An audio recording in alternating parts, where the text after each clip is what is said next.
पूरा का पूरा पानी से लबालब भरा हुआ है, जिसकी वजह से कई गांवों का संपर्क एक दूसरे से कट गया है। इम्फाल का प्रशासन ने एक ड्रोन वीडियो जारी किया, जिसमें इम्फाल में सड़कों से लेकर लोगों के मकान तक पानी में डूबे दिखाई दिए, जैसे उन्होंने जल समाधि ले ली हो। तो प्रशासन ने ये ड्रोन वीडियो जारी किया है इम्फाल का।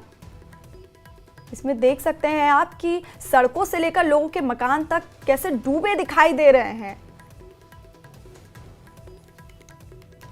मणिपुर का इम्फाल पूरा का पूरा पानी से लबालब भरा हुआ है, जिसकी वजह से कई गांवों के संपर्क एक दूसरे से कट गया है।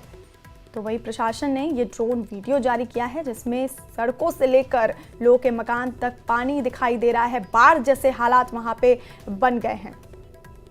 कुदरत का कहर है ये।